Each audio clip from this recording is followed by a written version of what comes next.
Ideal تھے سارے صحابہ کے لیے.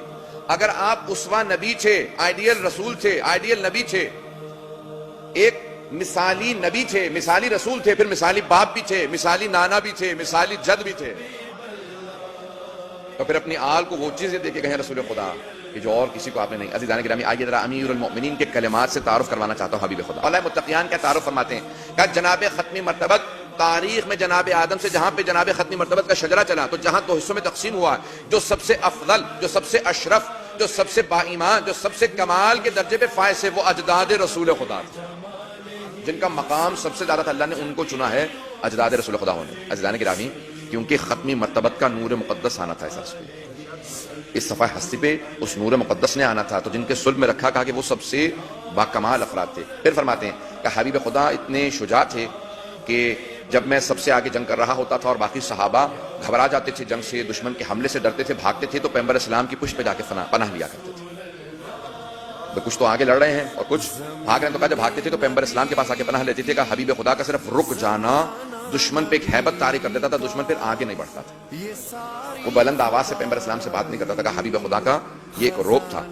کہ خود صحابہ کے اوپر پیغمبر اسلام کا ایک روب تھا، کہ جس سے مخاطب ہوتے تھے نام لے کے مخاطب ہوتے تھے، کیونکہ پیغمبر اسلام کو کوئی تکلف یا تعارف نہیں تھا کہ کسی کا نام نہ لیں. وہ جانتے تھے میں ان سے افضل ہوں.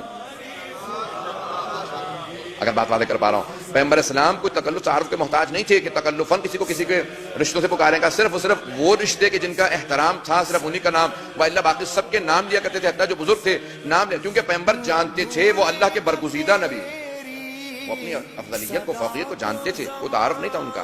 عزیزان گرامی، جناب امیر المؤمنین تعارف فرماتے ہیں جناب ختمی مرتبت کا، ان کی معرفی فرما رہے ہیں، ان کا پوری دنیا پہ تعارف فرما رہے ہیں. کہ کیا تھے جناب ختمی مرتبت؟ کہ رسول خدا جناب ختمی مرتبت اس مقام پہ فائز تھے کہ اللہ سبحانہ و تعالیٰ نے ان کو چنا اس لیے تھا کہ ان کا اخلاق، ان کا علم، ان کی تمام تر چیزیں اگر سب آزاد ہوتے، جو سب سے آگے ہوتے انبیاء کے اندر، سارے انبیاء پہ فوقیت حاصل کرتے، وہ رسول خدا ہوتے.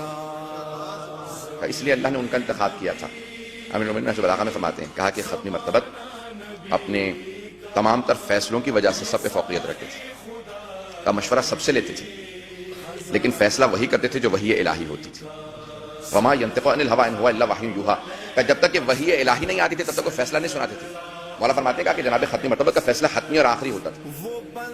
عزیزان گرامی، مولا فرماتے ہیں کہ بعض اوقات لوگ اعتراض کرتے تھے، پیغمبر اسلام ان کے اعتراض کا بھی اس انداز سے جواب دیتے تھے کہ انہیں احساس بھی ہوتا تھا وہ غلط ہیں، ان لوگوں کا احساس بھی ہوتا تھا وہ غلط ہیں، اور اگر نہیں مانتے تھے تو پیغمبر بحث نہیں کرتے تھے. کہتے تھے میں نے تمہیں تمہارے حال پہ چھوڑا، بحث کرنا میرا کام نہیں ہے، ماننا تمہارا کام.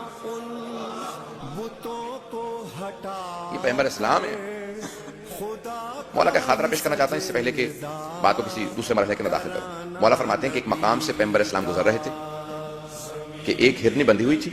خاطرات امیر المؤمنین میں موجود ہیں، روایات کی کتاب میں، احادیث کی کتاب میں موجود ہے. کہا کہ ایک ہرنی کو کسی نے باندھ رکھا تھا ظاہراً مکے کی سرزمین پہ. کہا جب ہرنی کو بندھا دیکھا پیغمبر اسلام نے تو کہا، پیغمبر گزر رہے تھے فصیح و بلیغ عربی زبان میں، اس نے کہا السلام علیک یا رسول اللہ.